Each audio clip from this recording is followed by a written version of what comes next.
Alright, तो हम लोग पेपर सॉल्व कर रहे हैं विंटर 22 और ईयर 22 एंड पेपर भी ये 2 है। पेपर 2 का वेरिएंट नंबर 2 है। फर्स्ट चीज है काउंटिंग क्या होता है। What do you think what the counting is?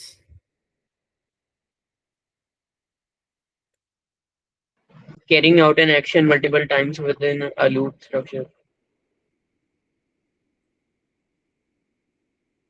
So you meant to say the box number 3?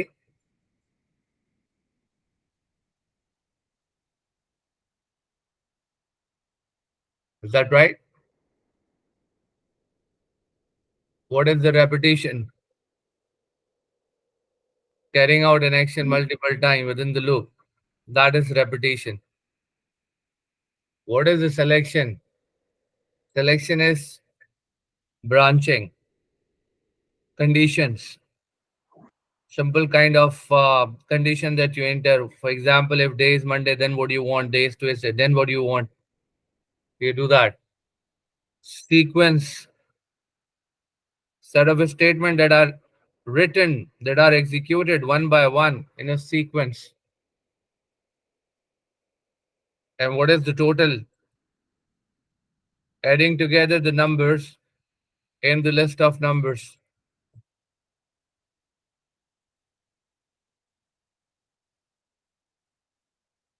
So counting होता है when you count something. For example, जहाँ पे आपके प्रोग्रामिंग में कुछ इस तरह की एक स्टेटमेंट आती है, काउंट एरो काउंट +1. तो जब भी आप कुछ काम करते हैं और आपको काउंटिंग करनी है तो you can do this +1 like that. तो इसीलिए यहाँ पे लिखा हुआ है tracking the number of iteration a program has performed in a loop. कि अगर ये काम आप वाइल के लूप में कर रहे हैं, जैसे एक सिंपल वाइल लूप अगर मैं बनाता हूँ, वाइल ट्रू, इसका मतलब है बस ये लूप चलेगा, कंडीशन ट्रू होगी, लूप चलेगा, ये लाइफ टाइम चलता रहेगा. और एंड वाइल, और हर मर्तबा काउंट करता जाएगा, जितनी मर्तबा रिपीट करता जाएगा काउंट +1 काउंट +1 काउंट +1 करता जाएगा. या मैं इसको लिखूं while count is less than equals to 10, से जब तक के काउंट लेस देन है या इक्वल नहीं हो जाता 10 के, तो ये लूप चलेगा और अंदर ये काउंटिंग होती जाएगी. सो काउंटिंग का मतलब अब आपको समझ आया होगा कि नंबर ऑफ इटरेशन, ये काउंट करेगा number of iteration that takes place. Repetition क्या होता है कि कितनी बार लूप चला, how many time this loop has run. Selection का आप याद रखेंगे ब्रांचेस हैं, कंडीशन है. Branching off to take course of action depending on the answer to a question. जैसे अगर फॉर एग्जांपल यहाँ पर एक डे हमने एंटर किया, इनपुट डे, और फिर हम इस पे सिलेक्शन करते हैं कि if day is Monday, so it is a question. If day is Monday, it's like a question. Then what do you want? So Monday को आपने जाना है इंग्लिश की क्लास के लिए, go for English class.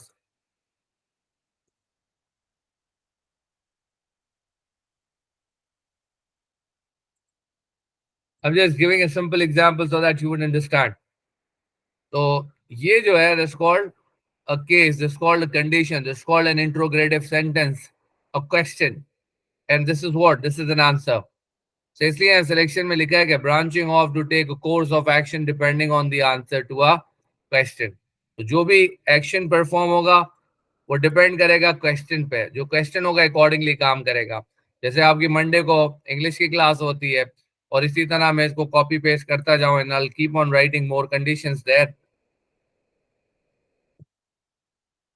Else if join करूं और फिर इसको लिखूं next condition, if the day is Tuesday then you have some other class, for example go for maths class. So these are different type of question. Question number 2 is this one, and question number 2 अगर match कर जाता है तो you have to go for a maths class. और and में आपको and if लगाना होता है. ये एक जनरल एग्जांपल था, मैंने आपको समझाया है. सीक्वेंस से होता है, जो भी आप प्रोग्राम लिखते हैं तो उसमें सीक्वेंस मेंटेन करना जरूरी होता है. पहले लाइन कौन सी चलेगी, फिर दोबारा दूसरी कौन सी चलेगी, थर्ड लाइन कौन सी चलेगी, लाइक दैट. टोटल जो होता है, टोटल के अंदर आप क्या करते हैं, जैसे कि फॉर एग्जांपल एक लूप आपने लगाया रिपीट अंटिल का, suppose repeat until c equals to 10. और हर मर्तबा आप C+1 करते जाते हैं just to keep it change. और यहां पर आप कर रहे हैं इनपुट स्पीड। अब जो स्पीड आपने इंटर की है आप चाहते हैं इसको टोटल करते जाए, तो टोटल एरो टोटल। टोटल में और काउंटिंग में फर्क क्या है? काउंटिंग में +1 करते हैं और टोटल में जो आपने इनपुट किया होता है वो आप ऐड करते हैं। तो आपने स्पीड ऐड करना होगा इसमें, जो आपने स्पीड ऐड किया वो ऐड करेंगे। तो ये टोटलिंग है, this is how you calculate the total. तो टोटल में जो डेफिनेशन है कहता है adding together the number in a list of numbers. ये पूरी एक लिस्ट ऑफ नंबर्स है जो यहाँ पर ऐड होती चली जाएगी। इस तरह पूरी लिस्ट ऑफ नंबर्स है जो ऐड होती चली जाएगी। यहां तक क्लियर है बात? Do you understand? Yes, sir. Okay, यहां से आगे बढ़ते हैं। Say describe the use of verification on input of data when entering a list of item and stock into a database. Explain why verification is necessary. So verification is to make sure that item in the stock do not change.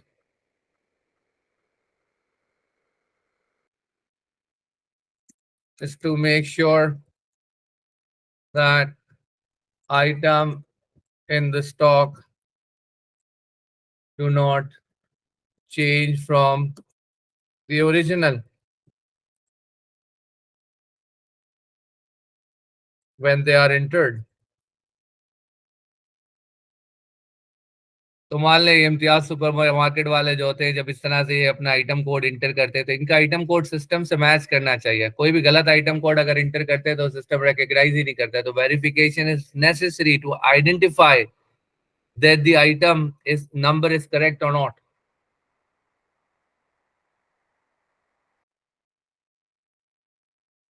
Is to ensure that the item numbers are, the items are accurately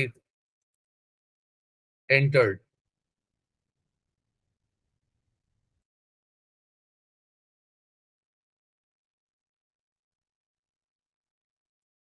Enter each item in stock twice,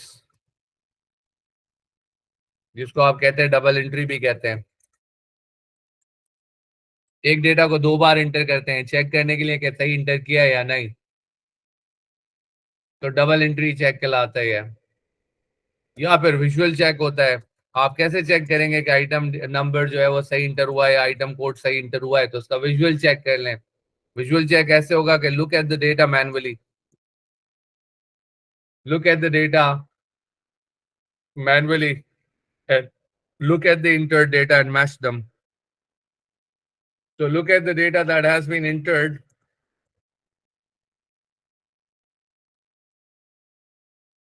and confirm it matches or not. इसको आपने match करना होता है। इसमें से कोई सी भी आप अगर 3 पॉइंट लिखेंगे तो दैट्स फाइन।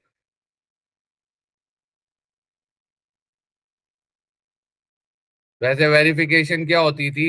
एक सिंपल एग्जांपल में आपसे पूछता है, अक्सर मर्तबा आपने देखा होगा इंटर ओल्ड पासवर्ड। जब आप पासवर्ड चेंज करते हैं तो this kind of window appears, inter old password. तो आप अपना ओल्ड पासवर्ड लिखते हैं, फिर वो कहते हैं इंटर द न्यू पासवर्ड। फिर आप न्यू पासवर्ड एंटर करते हैं ABC। फिर आप कहते हैं और एंटर कंफर्म पासवर्ड या वेरीफाई पासवर्ड। तो you got to re enter that password twice. तो आप दोबारा से वही पासवर्ड एंटर करते हैं। तो इस तरह एक डेटा को 2 बार एंटर किया जाता है to ensure that the enter data is matching with the older one और not. Newly enter data is matching with the older one और नॉट। तो अगर मैच कर रहे हैं तो वो एक्सेप्ट कर लेगा, अगर मैच नहीं करते तो वो रिजेक्ट कर देगा। Got it? Yes, sir. जब भी वेरिफिकेशन की बात होगी याद रखो, यहाँ क्वेश्चन में तो ऑब्वियसली वो आपको कभी आइटम बोलेगा, कभी पासवर्ड बोलेगा, कुछ भी बोलेगा। तो जो भी बोल रहे हैं वो, अगर आइटम नंबर लिखा है तो आपने लिखना है कि item number are to be enter twice to ensure they are correct और इनकरेक्ट। पासवर्ड है तो पासवर्ड की बात करोगे, password is enter twice to ensure that correct और नॉट करेक्ट। और फिर विजुअल चेक भी कर सकते हैं कि आप अपने आंखें खोल के उससे पासवर्ड को मैच करें, आप चेक करें। करेक्ट? आगे बढ़ रहे हैं. Moving to the next question. Describe one type of test data that must be used to test if a program accepts the valid input data. तो हमेशा याद रखो 3 तरह का डेटा जो है वो एंटर किया जाता है. क्वेश्चन पे बाद में आते हैं. जब भी बात होगी सैंपल डेटा या टेस्ट डेटा कौन सा एंटर करना होता है, तो 3 तरह के डेटा होते हैं. Normal data. नॉर्मल डेटा का मतलब होता है ठीक डेटा, यानी वैलिड डेटा. आप बताएं क्या हो सकता है. अगर मैं मंथ नंबर की बात कर रहा हूं, test data for the month number suppose, तो मंथ नंबर वैलिड क्या हो सकते हैं. मंथ नंबर की जो रेंज होती है वो आपको पता है, कम से कम 1 होता है, ज्यादा से ज्यादा 12 होता है. तो नॉर्मल डेटा का मतलब होता है with in the range. With in the range का मतलब होता है कोई भी नंबर जो 2 और 11 के दरमियान हो. फिर आपने एबनॉर्मल डेटा. एबनॉर्मल डेटा जो होता है वो इनवैलिड डेटा होता है. कोई भी डेटा जो इस रेंज के बाहर हो, जो इस रेंज के बाहर हो, यानी 1 से छोटा हो, -1 या 0, या 12 से बड़ा हो, सपोज 14, या बहुत बड़ा नंबर, वेरी लार्ज नंबर, या कोई भी लेटर, ये सब एबनॉर्मल की एग्जांपल्स हैं. और एक्सट्रीम डेटा का मतलब क्या होता है. एक्सट्रीम डेटा का मतलब होता है बाउंड्री वैल्यूज. बाउंड्री वैल्यूज का मतलब होता है lowest possible number and highest possible number. तो लोवेस्ट पॉसिबल नंबर 1 है और हाईएस्ट पॉसिबल नंबर 12 है. तो आपको बताना होता है लिख करके ये लोवेस्ट पॉसिबल नंबर एंट्री होगी. आप क्यों एंटर करेंगे, ये चेक करने के लिए ताकि आपका प्रोग्राम स्मॉलेस्ट नंबर क्या एक्सेप्ट कर रहा है. तो lowest possible entry and highest possible entry.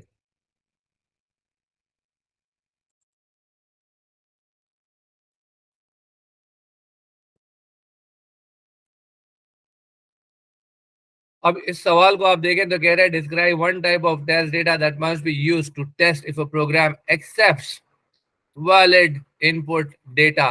तो देखो याद रखो, नॉर्मल भी एक्सेप्ट होता है, एक्सट्रीम भी एक्सेप्ट होता है, एबनॉर्मल रिजेक्ट होता है. This is always rejected. Always rejected. जबकि ये जो होता है दिस इज ऑलवेज एक्सेप्टेड.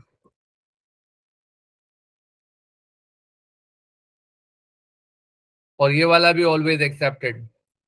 इसको इस तरह कर लो कि नॉर्मल और एक्सट्रीम हमेशा एक्सेप्ट किया जाता है डेटा, और एबनॉर्मल जो होता है वो हमेशा रिजेक्ट किया जाता है. तो आपको यहाँ पर यही बताना है एग्जामिनर को कि वो कौन से डेटा हैं जो एक्सेप्ट किए जाएंगे. तो आपने ये दोनों एग्जांपल्स यहाँ पे छाप देनी है. इधर सिचुएशन अगर कोई दी है तो उससे कनेक्ट करोगे, वरना डायरेक्ट लिख दोगे normal data would be accepted by the program. तो normal data would be accepted by the program. और उसके बाद बाउंड्री वैल्यूज, या इसको एक्सट्रीम डेटा भी कहते हैं, data is also accepted by the program.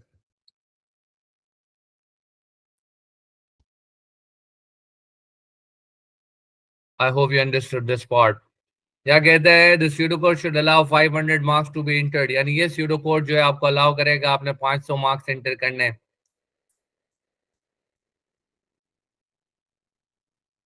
into the algorithm is algorithm से. if the marks is 80 और greater, यानी अगर 80 से बड़े होंगे, 80 होंगे या 80 से बड़े होंगे, it is stored in an array for higher marks. तो ये हायर मार्क्स में चले जाएंगे. हायर मार्क्स की एरे है उसमें चले सर जाएंगे. ये वाला कौन से, सर ये वाला पास पेपर कौन से ईयर का है? विंटर 22. 22 जी सर. आगे कहता है मार्क्स इज लेस देन 80, अगर 80 से कम हुआ, बट ग्रेटर देन और इक्वल्स टू 50, इसका मतलब है 50 से ज्यादा हुआ. तो 50 और 80 की रेंज में बात कर रहा है एग्जामिनर. 50 से ग्रेटर देन 80 का मतलब है 81. if the sorry if the marks is less than 80, less than 80 का मतलब हो गया 79.9. Less than 80 but greater than और इक्वल्स टू 50, 50 इंक्लूसिव है इसमें. उस केस में आपको यहाँ पे उसको उठाना है और उसको डालना है मिडिल मार्क्स में. मिडिल मार्क्स की एरे में ट्रांसफर करना है आपको। The remaining marks are stored in an array of lower marks. इसके अलावा जो भी मार्क्स होंगे वो एक और एरे होगी, लोअर मार्क्स में चली जाएगी। तो 3 एरे हैं, higher marks, middle marks, lower marks, तीनों अलग अलग हैं। इसको ऐसे समझो कि एरे 1,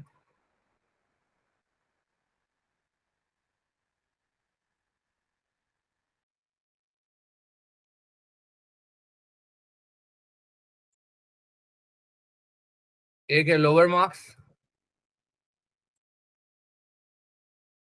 एक है मिडिल मार्क्स, एक है हायर मार्क्स। मैं थोड़ा रिवाइज कराते हुए जा रहा हूं ताकि आपको समझ भी आए ना। जब एरे की बात करते हैं तो इसमें इंडेक्सेस होते हैं। इंडेक्सेस 0 से स्टार्ट होते हैं, जिसके एड्रेस होते हैं बॉक्सेस के, and you call them indexes. ये इंडेक्स कहलाता है। जब एरे क्रिएट करते हैं तो उसका फायदा ये होता है, मल्टीपल डेटा स्टोर हो सकता है, हर बॉक्स में अलग अलग डेटा स्टोर हो सकता है, और एक जैसा डेटा स्टोर होगा, मतलब या तो सारे नंबर या सारे लेटर्स या सारे स्ट्रिंग, इस तरह से।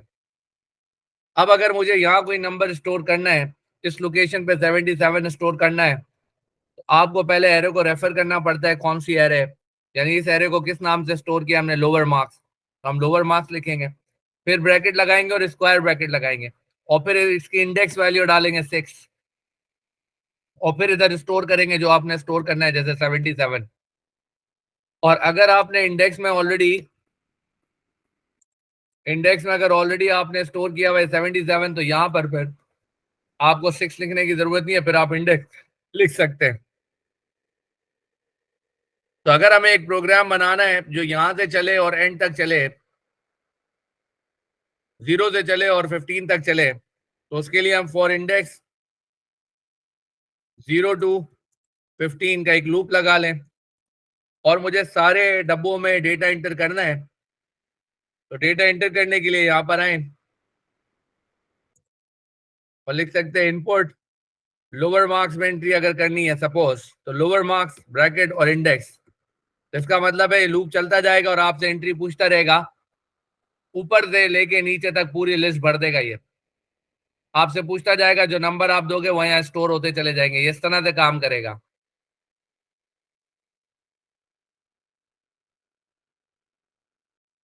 एग्जामिनर की रिक्वायरमेंट कुछ और है। एग्जामिनर तो ये कह रहा है आप नंबर जो है अलग से इंटर कर रहे हैं, एक ऑर्डिनरी वेरिएबल में इनपुट आप मार्क कर रहे हैं, आपने मार्क इंटर किया 80 सपोज, तो वो बाउंड्रीज चेक करे।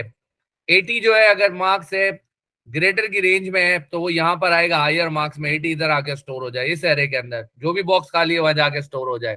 प्रोग्राम ऑलरेडी बना हुआ है, थोड़ी बहुत आपको मैंने रिवीजन करा दी है। ये 1D एरे बने हुए थे, ये 1D एरे, ये भी 1D है, ये भी 1D है, और ये भी 1D है। अब यहाँ पर आ जाते हैं, तो बड़ी बड़ी चीजें जो है वो तो ये कि ये डिक्लेरेशन हो रही है, तमाम वेरिएबल में 0 स्टोर किया है। ये रिपीट का एक लूप है, जब रिपीट होगा तो चेक करो कि इसका अंटिल भी होना चाहिए फिर कहीं ना कहीं। सर गलती है। रिपीट, और रिपीट के साथ इसने गलती यहाँ पे डाली हुई है। क्या गलती है? अनटिल होना चाहिए नेक्स्ट की जगह। अंटिल होना चाहिए नेक्स्ट की जगह। शाबाश, आपने ये गलती पकड़ ली है, वेरी गुड। यहाँ पे मार्क्स आप एंटर कर रहे हैं, आपने मार्क्स एंटर किया सपोज 77, तो ये चेक करेगा 77 बड़ा है, 80 से बड़ा तो नहीं है, तो यहाँ पर आएगा चेक करेगा 77 50 से बड़ा है, हाँ 50 से बड़ा है, तो ये पार्ट चलना चाहिए। अब इसको देखो कि जब ये 77 इस रेंज में फॉल कर रहा है तो इसको मिडिल मार्क्स में जाना चाहिए, मिडिल मार्क्स में जाना चाहिए। तो आपको एरर, इसमें से आपको जो है ना वो एरर पकड़ने थे सारे, तो पहले हम एरर पकड़ लेते हैं, उसके बाद फिर मैं आपको समझाता हूँ। लाइन नंबर 9 पर आ जाओ, अगर लाइन नंबर 9 पर आ जाओ, तो यहाँ पर होना चाहिए मार्क्स, मार्क्स एंट्री लिखा हुआ था। मार्क्स एंट्री नहीं, हमने जो इनपुट किया वो मार्क है, वो मार्क्स एंट्री नहीं था। तो जो आपने इनपुट किया वो आप देंगे वेरिएबल यहाँ पे, तो ये मार्क है, ये सर कट और जाएगा। 17 हाई लिस्ट लिखा हुआ है, जो कि लोअर लिस्ट होना चाहिए। और उसके बाद 15 पे आ जाओ। 15 पे जब आओगे तो 15 लाइन पे प्रॉब्लम है, मिडिल लिस्ट में काउंटिंग भी साथ साथ करती जाना है, तो मिडिल लिस्ट +1 होगा। ये इसमें खाली मिडिल लिस्ट लिखा हुआ था, +1 लगाना है, ये दूसरी गलती हो गई। उसके बाद आप ठीक कह रहे हैं, लाइन नंबर 17 पे आ जाए, और लाइन नंबर 17 पे हमें करना है लोअर लो लिस्ट।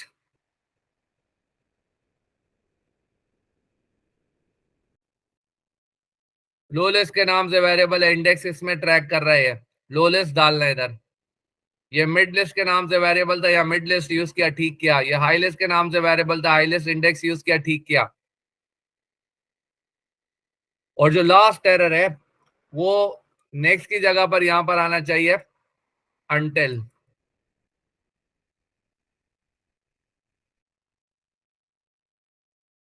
अब अगर मार्क्स मोर देन 80 होंगे तो वो हायर वाली एरे में चले जाएंगे। ये मार्क्स ट्रांसफर कर रहे हैं और साथ साथ काउंट भी करेगा +1। और यहां पर अगर मोर देन 50 हुआ तो मिडिल वाली लिस्ट में चला जाएगा +1। और अगर मोर देन 80 भी ना हुआ, मोर देन 50 भी ना हुआ, तो फिर लोअर लिस्ट में ऐड कर देगा। बात समझ आ गई आपको इस सवाल की? Yes, sir. तो आपको चारों एरर पॉइंट आउट करने, तो किस तरह पॉइंट आउट करोगे?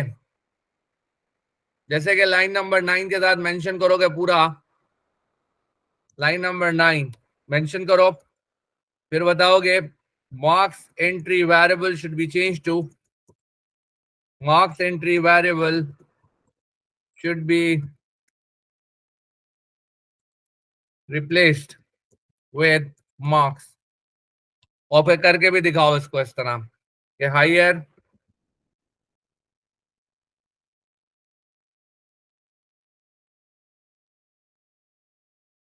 हाई लिस्ट के अंदर एरो और फिर मार्क। या आपने गलती निकाली थी। दूसरा एरर कौन सा है? वो लाइन नंबर 15 पे, तो फिर वो पूरी लाइन कॉपी करोगे जो गलत थी यहाँ, और उसको ठीक करके लिखोगे करेक्शन के साथ। समझ आ गई ये बात, या करके दिखाऊं? लाइन नंबर 15 पे क्या एरर है? मिड लिस्ट में डायरेक्ट स्टोर हो रही थी वैल्यू मिड लिस्ट की, जबकि इसको होना चाहिए था मिड लिस्ट +1।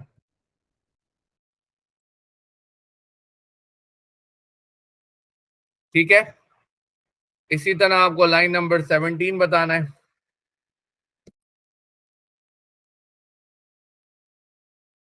लोअर, यहां पर क्या था पहले?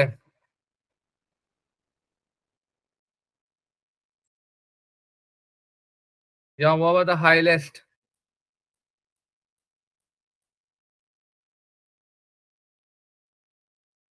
Arrow mark. हमने इसको ठीक किया और हमने इसको कर दिया था कि lower low list arrow and mark. और आखिरी वाला लाइन नंबर 22 पे एरर निकाला जो था नेक्स्ट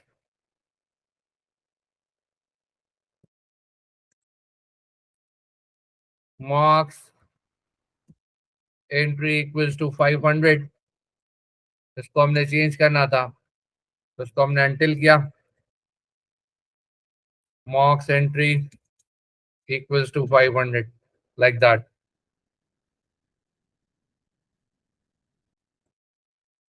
यहां से आगे बढ़ते हैं। The corrected algorithm needs to be changed so that any number of marks may be entered and the algorithm run until the user tells it to stop। Write new pseudocode statement that would be needed to achieve this। State where in the program this will be placed। तो programme में कहाँ ये value डालेंगे आप, ये हमने बताना है। तो ऐसे में कई तरीके से ये काम हो सकता है कि आपसे पूछे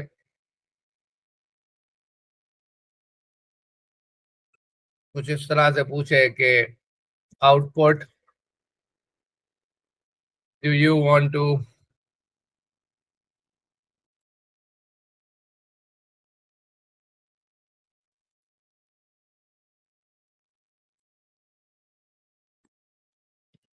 enter another mark?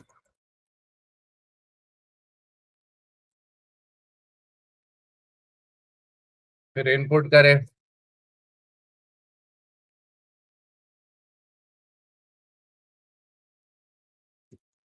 another mark. यहां पर हमें बताना पड़ेगा यूजर को कि एंटर करे ट्रू या फॉल्स। तो ये ट्रू या फॉल्स यहाँ जाके रिकॉर्ड होगा अनदर मार्क वेरिएबल में, बूलियन वेरिएबल होगा ये। और आगे हम चेक कर लें कि लूप अनटिल, उस वक्त तक ये लूप चलता जाए अनटिल अनदर मार्क क्या ना हो जाए, क्या ना हो जाए, बोलो। ये बार बार चलता रहे प्रोग्राम जब तक आप नो ना कर दें इसको, यानी फॉल्स ना कर दें। जो बूलियन होता है उसको डायरेक्ट लिख सकते हैं, अगर स्ट्रिंग वेरिएबल होता तो इन्वर्टेड कॉमास में लिखना पड़ता।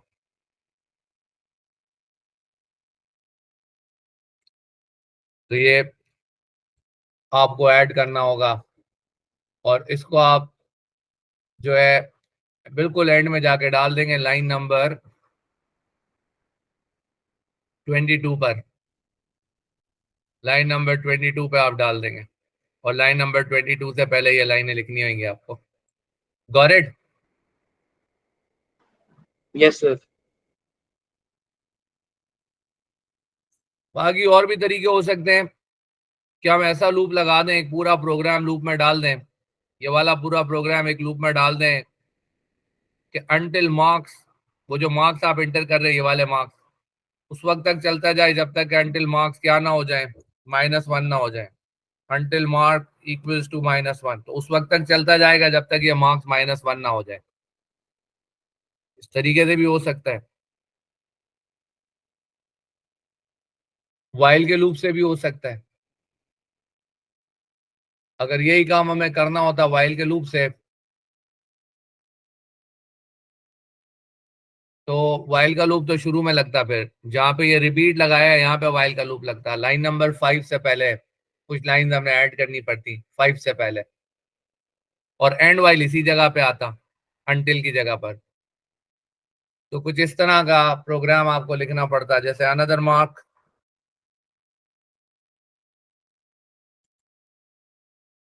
इक्वल्स टू, अब या तो बूलियन कर लो इसको या इसको स्ट्रिंग वेरिएबल बना दो। अगर स्ट्रिंग है तो फिर ट्रू इन्वर्टेड कॉमास में लिखना पड़ेगा। ट्रू लिखें या यस लिखें, इन्वर्टेड कॉमास में अगर लिख रहे हो उसका मतलब है ये स्ट्रिंग बन चुका है। उसके बाद वाइल चलता जाए लूप, कब तक? जब तक के अनदर मार्क्स में क्या है, जब तक के अनदर मार्क यस है, डू। और प्रोग्राम में एंड में जाके एंड वाइल लगा दोगे, तो जहां लूप लगा हुआ था रिपीट की जगह पे वाइल आ जाएगा, अनटिल की जगह पे वो एंड वाइल आ जाएगा और ये प्रोग्राम चलता जाएगा इसी तरह। वाइल से पहले ये लाइन ऐड करनी पड़ेगी। I hope you got that. तो इसमें से किसी भी तरीके से आप ये काम कर सकते हैं, मैंने आपको ऑल्टरनेट तरीके बताए। ये वाला मेथड हो सकता है या ये मेथड भी हो सकता है।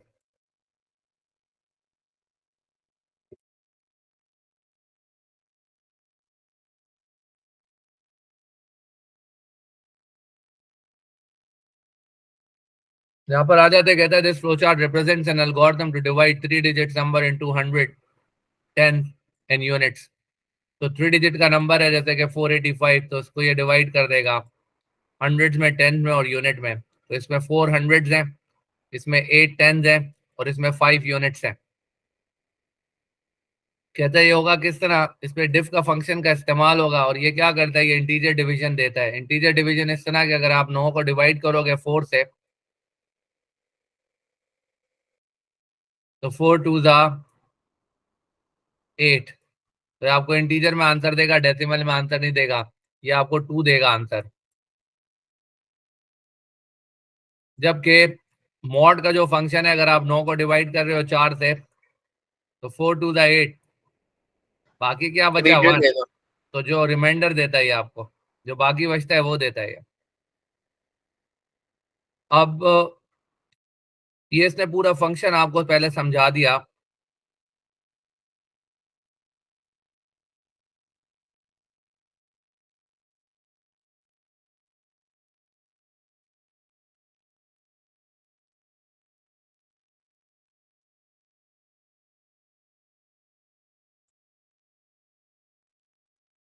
आई होप आपको नजर आ रहा होगा।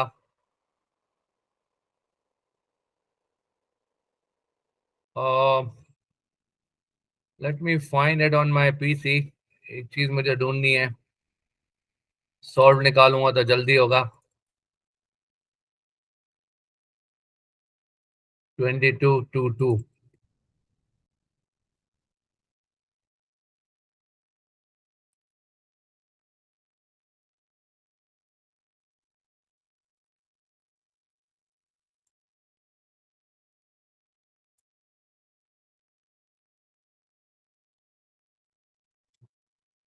देखो एग्जामिनर ने आपको डेटा दिया हुआ है।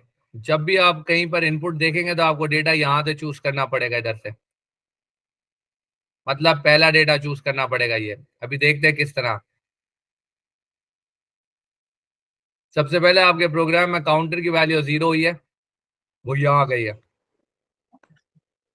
फिर दूसरा बॉक्स है काउंटर +1, तो वो +1 हो गया है। फिर उसके बाद यहाँ पे चेक कर रहे हैं कि इस काउंटर मोर देन 7। अभी काउंटर मोर देन 7 तो नहीं, अभी तो ये 1 है, तो कंडीशन हो गई है फॉल्स। जब कंडीशन हो गई है फॉल्स तो ये इधर आएगा नीचे, नो लिखा हुआ है। जब ये इधर आया तो यहाँ पे इसने इनपुट लेना है आपसे।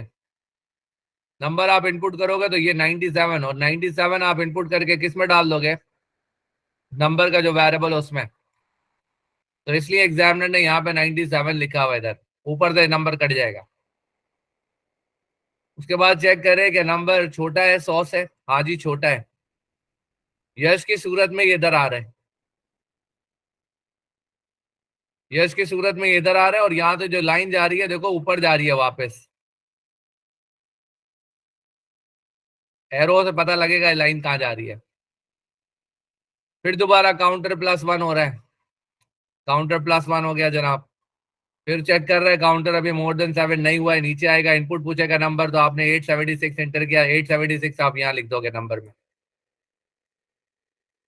फिर चेक किया क्या ये नंबर छोटा है 100 से? छोटा तो नहीं है, नहीं है, फॉल्स हो गई है कंडीशन, तो ये नीचे आएगा इधर, इस डब्बे में आएगा, इसमें इस कंडीशन बॉक्स में आएगा यहाँ पे। चेक कर रहे हैं नंबर क्या बड़ा है 999 से, तो ये तो 876 है, 99 से बड़ा नहीं है, तो इसका मतलब ये कंडीशन फॉल्स हो गया। अगर बड़ा होता तो ये इधर जाता, वापस ऊपर चला जाता। अब ये नीचे आएगा, तो ये नंबर को डिवाइड करेगा 100 से और इंटीजर में आंसर देगा। तो जब इसको डिवाइड करें हम 876 को आप डिवाइड करो 100 से, 5 आ जाएगा। 100 8 जा 800। इंटीजर जो ये जो डिफ का जो फंक्शन है ना, डिफ का फंक्शन ये वाली वैल्यू देता है ऊपर वाली, इसलिए यहाँ पे ये लिखा हुआ है। ये 100 में स्टोर कर दिया इसने, ये 100 में चला गया, इसलिए यहाँ पे 8 आ गया इधर। बात समझ आ गई? Yes sir. Feedback okay. उसके बाद दूसरी लाइन पे प्रोसीड करेगा। हैंग ऑन, ये मुझे वर्किंग हटाने दो।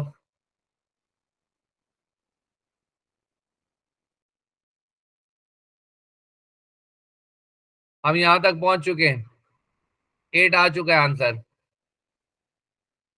और हम यहाँ स्टैंड कर रहे थे। अब ये नंबर को डिवाइड करेगा 100 से और रिमाइंडर निकालेगा। क्या रिमाइंडर आएगा?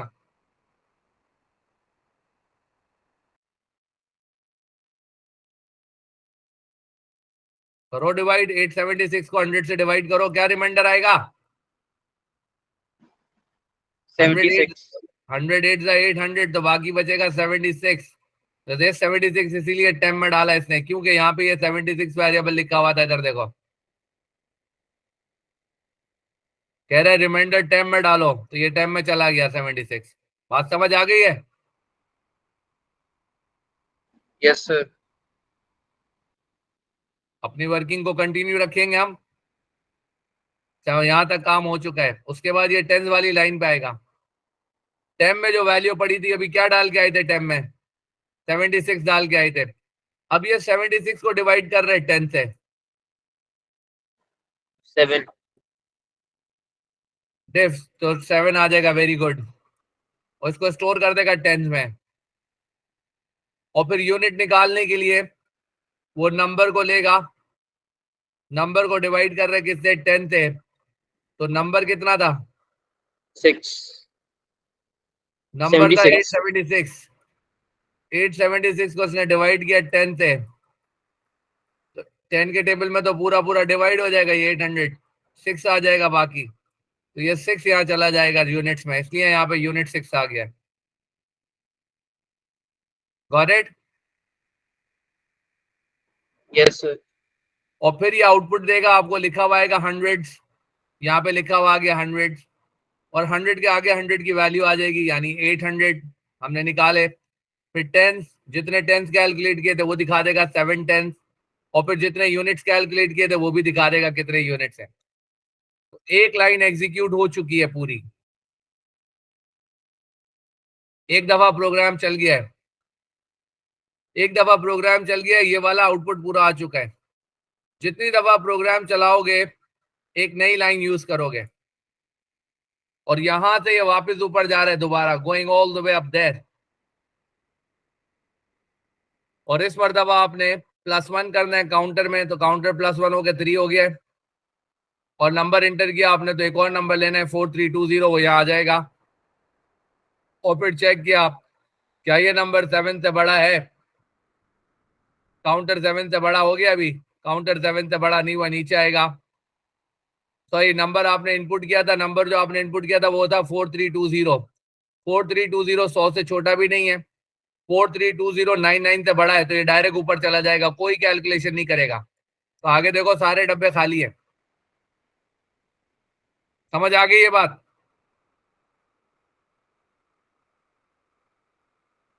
Yes, sir. राइट। उसके बाद फिर ये काउंटर +1 कर रहे हैं, तो हम यहाँ 4 पे आ गए। उसके बाद काउंटर अभी मोर देन 7 नहीं हुआ है, अभी तो 4 है। फिर नंबर इनपुट करेंगे, तो इस मरतबा 606 एंटर किया, ऊपर से कट कर दिया और इधर 606 स्टोर कर दिया। क्या ये नंबर 100 से छोटा है? हाँ, ये नंबर 100 से छोटा तो नहीं है। क्या ये नंबर 99 से बड़ा है? नहीं है, तो ये वापस नीचे आएगा। और फिर ये इसके 100 निकालेगा और इसके 10 निकालेगा और इसके यूनिट्स निकालेगा। ये सारा काम आपको समझ आ गया?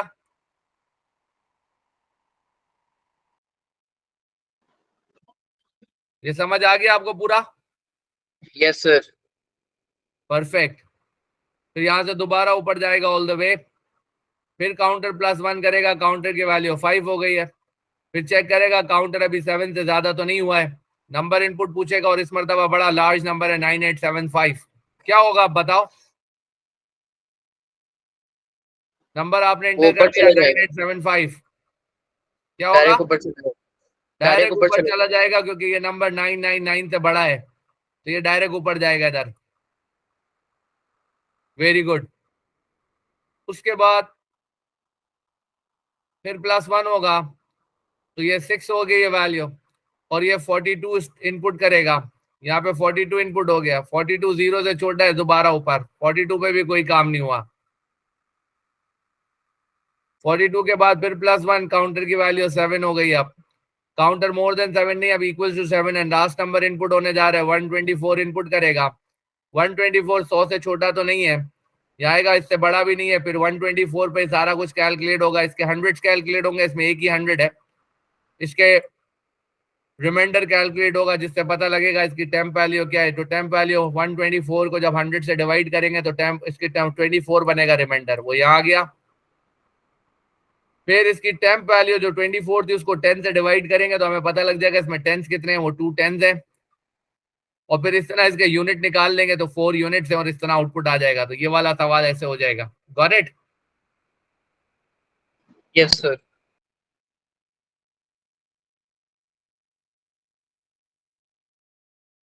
अशर आपको समझ आया ये?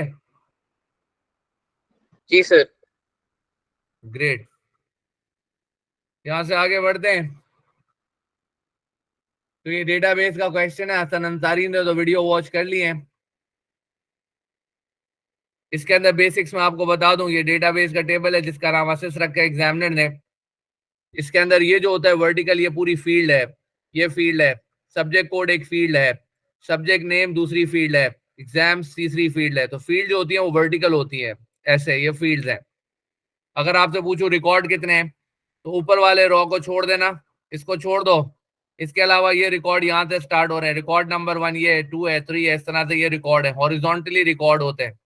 ऊपर वाली लाइन तो हेडर है, ये तो हेडर है, इसमें तो हेडिंग्स होती हैं, इसको काउंट नहीं करते। तो इसमें कितने रिकॉर्ड है अगर आपसे पूछूं ऑल टुगेदर, तो 3 3 6 3 9 3 12 रिकॉर्ड है टोटल। इसमें आपसे पूछे database only allow different data type, text, number, currency allow करता है, आपने बताना है। इसने बोला कि सब्जेक्ट कोड की टाइप क्या रखोगे आप, इन चारों में से सब्जेक्ट कोड की टाइप क्या होनी चाहिए। टेक्स्ट में टेक्स्ट। लेटर्स आते, टेक्स्ट में लेटर्स आते हैं, नंबर में नंबर आते हैं, करेंसी में डॉलर रुपीस भी आ जाता है, बुलियन में ट्रू फॉल्स। तो इसकी टाइप होनी चाहिए टेक्स्ट, वेरी गुड। और एग्जाम की क्या होगी, नंबर। वेरी गुड, एग्जाम की टाइप नंबर हो जाएगी, परफेक्ट हो गया। उसके बाद ये कह रहा है one reason why candidate field could not be of the boolean data type. Candidate field, इसको कैंडिडेट को बुलियन क्यों नहीं रखा है, why the candidate was not made boolean. क्योंकि वो नंबर्स की वैल्यू स्टोर करता है। बुलियन तो ट्रू एंड फॉल्स स्टोर करता है, यहाँ पे नंबर्स हैं तो we can not do that. सही है ना, एग्जामिनर को नंबर चाहिए, we can not do that in boolean. Boolean में तो दो ही वैल्यू आती है, ट्रू या false. Got it. Yes sir. अब यहाँ पे कहता है show the output given by the query. देखो क्यूरी जब हम एंटर करते हैं तो उससे क्या होता है, रिकॉर्ड डिस्प्ले होते हैं। जैसे मैं तुम्हें करके दिखाता हूं एक,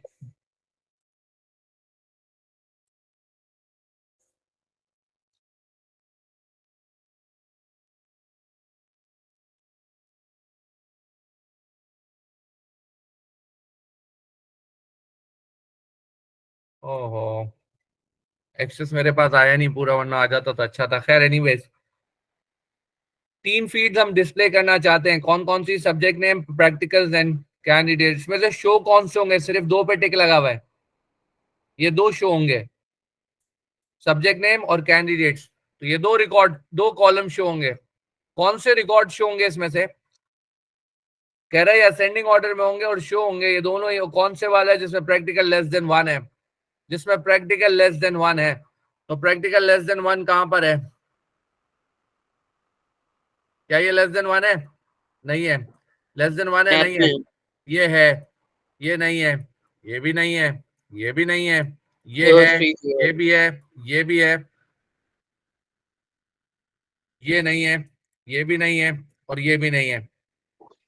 और एग्जामिनर को चाहिए ये डेटा किस तरह सॉर्ट किया हुआ चाहिए, असेंडिंग ऑर्डर में, सब्जेक्ट नेम के हिसाब से, यानी अल्फाबेटिकली पहले सब्जेक्ट नेम में ए से शुरू होने वाले नेम पहले आएंगे, फिर बी वाले, फिर सी वाले, लाइक दैट। अब आपको क्या करना है, इसका आसान तरीका ये होता है कि थोड़ा रफ वर्क करो, पेंसिल अगर आपके पास है तो रफ वर्क करो। जो क्रॉस हो गए वो तो रिकॉर्ड ही निकल जाएंगे, उसका तो काम खत्म।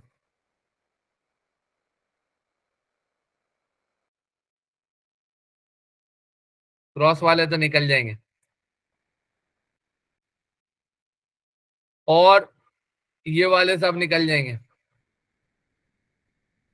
शो सिर्फ 2 ही कॉलम होंगे, शो सिर्फ 2 कॉलम होंगे, कौन से, एक सब्जेक्ट कोड और एक कैंडिडेट। अब इसमें सब्जेक्ट कोड के हिसाब से असेंडिंग में डेटा आएगा, तो अल्फाबेटिकली पहले क्या आता है, जी आता है। जी आता है पहले, और जी में पहले क्या आएगा, जी ई, फिर दूसरे लेटर को मैच करो, फिर तीसरे को मैच करो, फिर चौथे को मैच करो। तो पहले कौन सा आना चाहिए, ई ई ओ जी। जी ओ जी सबसे पहले आना चाहिए, आप कह रहे हैं, तो ये सबसे ऊपर चला जाएगा।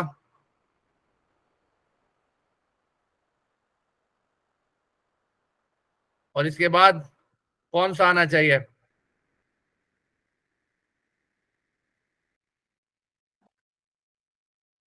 GOL आना चाहिए। GOL आ जाएगा और फिर HIST आएगा फिर मैं और फिर मैथ्स आ जाएगा।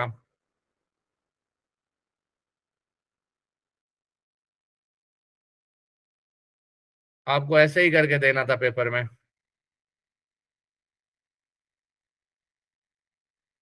सब्जेक्ट के नेम देने इंस्टेड, सब्जेक्ट के नेम। हमने गलती करी, हमने सब्जेक्ट का नेम चूज करना था। यानी मैथ्स का सब्जेक्ट का नेम कौन सा है? मैथमेटिक्स। सब्जेक्ट नेम के हिसाब से सेंडिंग ऑर्डर में लिखा था। हाँ, सब्जेक्ट नेम के हिसाब से सेंडिंग ऑर्डर में लिखना था। शो क्या चीजें होनी है? सब्जेक्ट नेम ही शो होना है। हमने गलती से सब्जेक्ट कोड कर दिया था, फिर तरीका वही रहेगा। दोबारा से फिक्स कर लेते हैं इस प्रॉब्लम को। इतना कोई मुश्किल काम तो नहीं है। Let's do it again. इसको निकाल दें, क्रॉस वाले सारे निकाल दें।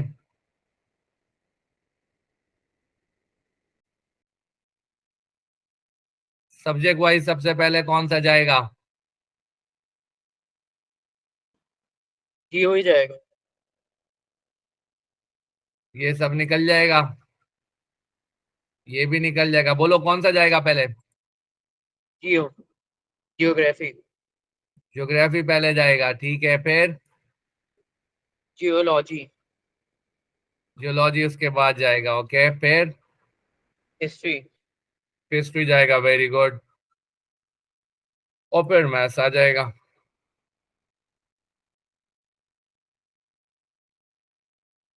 बस थोड़ा केयरफुल होना है। जैसे मैंने वो स्किप ओवर कर दिया था सब्जेक्ट कोड, आपको बस ये देखना है टिक कहाँ लगा हुआ है। सब्जेक्ट नेम में लगा हुआ है, सब्जेक्ट नेम वाइज असेंडिंग करना है। Got it?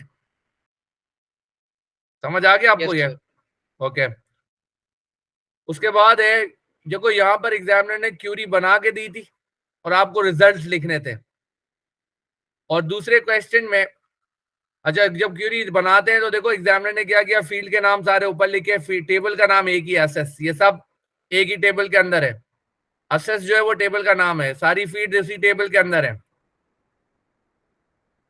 तो टेबल का नेम तो सेम ही रहता है, चेंज नहीं होता। बाकी चीजें चेंज करनी है आपने। जो चीजें डिस्प्ले करनी है उसको टिक लगाएंगे, शो क्या करना है उसको टिक लगाएंगे, क्राइटेरिया क्या लिखना है वो आप बताएंगे। तो यहां पर इसने बोला कि क्यूरी बनाओ जिसके अंदर आउटपुट होगा क्या, सब्जेक्ट्स को आउटपुट करना है विद फ्यूअर देन 150 कैंडिडेट। जिसमें लेस देन 150 कैंडिडेट होंगे तो ये क्राइटेरिया बन गया। डिस्प्ले क्या करना है, तीन चीजें, सब्जेक्ट का कोड, सब्जेक्ट का नेम और कैंडिडेट्स। तीन फील्ड्स, तीनों फील्ड कहां से आएंगी, इसी टेबल से आएंगी। और candidate order of numbers of candidate from largest to smallest. इसलिए इसको डिसेंडिंग किया हुआ है कि कैंडिडेट नंबर जो है वो डिसेंडिंग ऑर्डर में डिस्प्ले होना चाहिए। बात समझ आ गई है? Yes sir. I think this was the last question. ये पेपर अभी पूरा फिनिश तो नहीं हुआ है, इसका भी वो दूसरा वाला पार्ट रहता है, सेक्शन ए वाला रहता है पार्ट, तो वो हम इंशाल्लाह फिर जो है नेक्स्ट क्लास में कर लेंगे। Okay, yes sir. एक दो पेपर आप मेरे साथ करोगे, आप थ्रू हो जाओगे इंशाल्लाह, खुद ही से करने शुरू हो जाओगे। चलो, टेक केयर, गुड बाय, अल्लाह हाफिज़ सर। अल्लाह हाफिज।